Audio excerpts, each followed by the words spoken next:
bahawa kedua-duanya itu saling memerlukan untuk melengkapkan pusingan hari. Tak ada siang tak bernama hari, tak ada malam juga tidak bernama hari. Begitulah dalam konteks perhubungan kasih sayang antara manusia sebenarnya, yang sudah pasti saling memerlukan antara satu dan lain, antara lelaki dan perempuan yang sebenarnya saling memerlukan. Dan kita telah lihat, ada udara, ada darah, ada Adam, ada Hawa, ada apa lagi macam-macam lah ya. Ada macam-macam pasangan lah, yang cinta-cinta yang unggul, yang kita lihat melambangkan ikatan dua jiwa.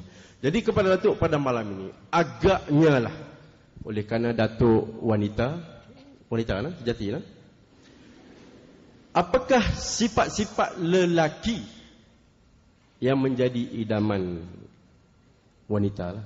Yang Datuk tu tahu ada depan tu, yang tu lah. Yang secara umumnya, apakah sifat-sifat lelaki sebenarnya yang menjadi idaman wanita? Seperti saya kah? Seperti dia kah? Ataupun seperti sesiapa? Silakan.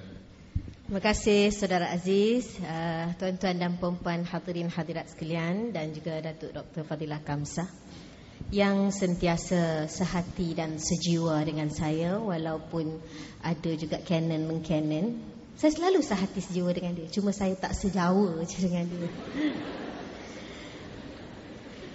Saya bimbang juga tu, takut bunga ni pun nanti hilang ni, nak balik mandi bunga plastik pun kira okey juga kot Datuk ya.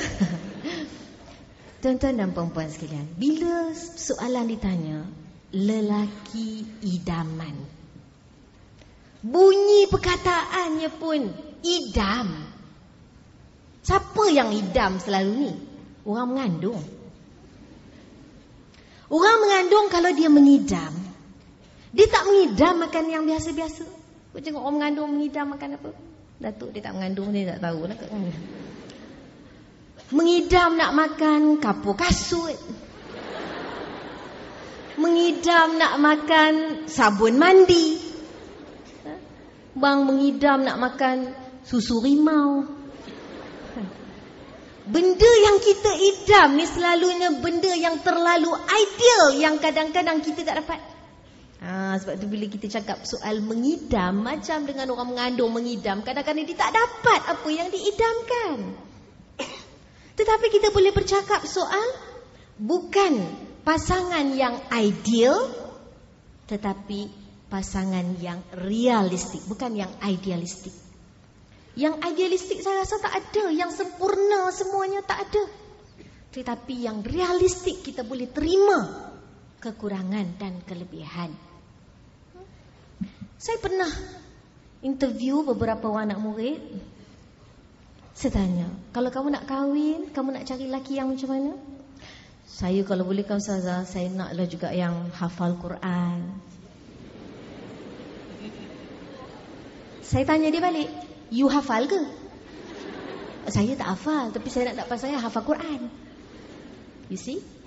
Kita selalu nak yang pasangan tu lebih daripada kita, tapi kita lupa mengukur diri kita layak ke nak dapat orang macam gitu. Saya nak yang hafal Quran. You nak yang macam mana lagi?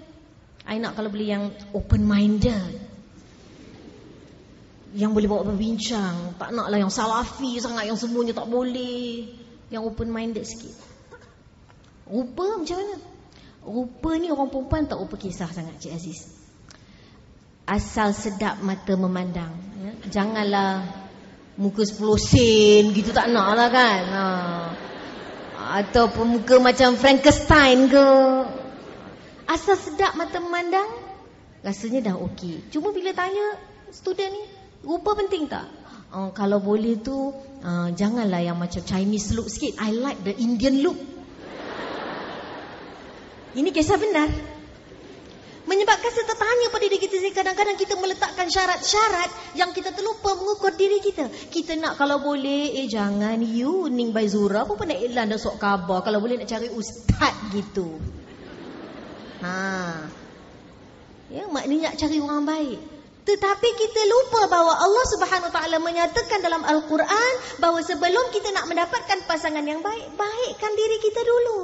Sebab itu dia kata, Al-khabisat lil-khabisin, Al-khabisun lil-khabisat, At-tayyibat lit-tayyibin, At-tayyibun lit-tayyibat. Kita nak yang boleh hafal Quran, kita kena hafal Quran dulu.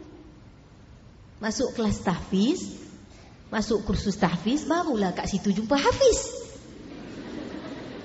Masuk kuliah ekonomi, takkan nak jumpa hafiz.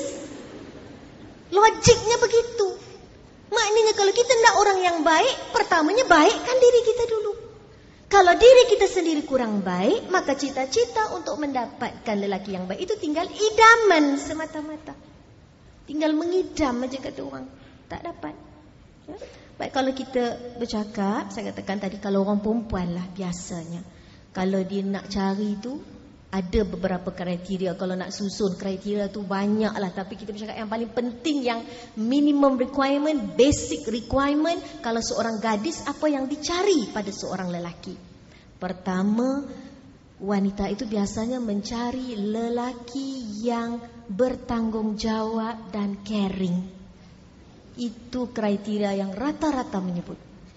Yang caring, yang boleh memahami perasaan kita, yang tidak ego, yang kata orang boleh sabar, tapi kalau first time dating pun lambat sikit, tak boleh semua. Itu kalau kahwin pun terpaksa lah tu. Nak buat macam mana, dah tak ada yang lain.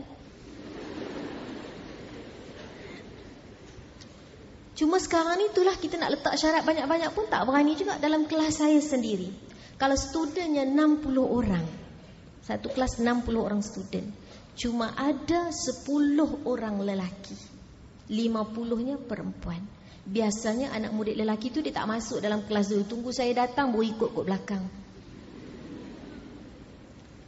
Tapi dalam hal macam tu pun dia tahu kata dia sikit, selalu dapat nombor yang belakang juga, 10 yang terakhir lah itunya.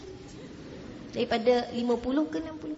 Saya pernah bertanya, you all tak takut ke nanti you tak nak ke rasa macam nak orang kata nampak dapat cemerlang sikit supaya ramai orang perempuan kan nak cari lelaki-lelaki yang cemerlang? Dia jawab very simplistic. Doktor, cemerlang ke tak cemerlang, dengan siapa lagi nak kahwin? Kami muka bodoh-bodoh ni lah juga nak cari siapa? 10 orang je ada, laku punya. Jadi dia tak heran lah yang kita ni duk letak kualiti macam-macam, letak api macam-macam pun dia tahu dia mesti lakunya. Saham kita makin lama makin naik, kita tak ada expired, kemain.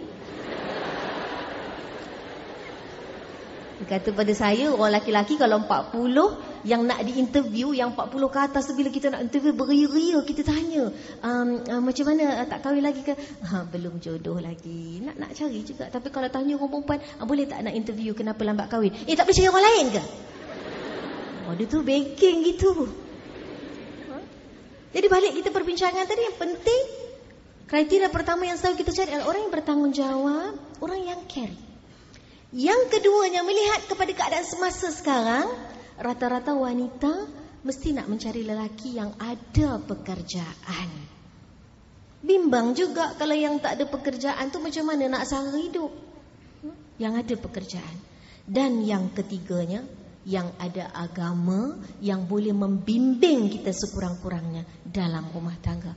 Itu 3 minimum requirement. Kalau saya nak susun banyak, saya kata boleh. Banyak lagi tu kalau boleh nak orang yang jujur, pandai ambil hati, amanah dalam perhubungan, setia, pandai bergurau, sihat, rajin, boleh juga ke dapur sikit-sikit. Banyak benar. Tetapi kita letak 3 yang utama sahajalah.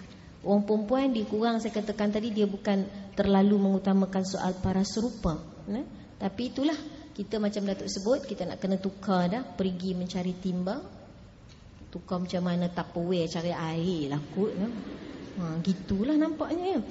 Jadi, kalau kita kata yang idealistik, yang macam kita bercakap, kalau engkau jadi bulan, aku jadi bintangnya. Kalau engkau menjadi bunga, aku jadi daunnya.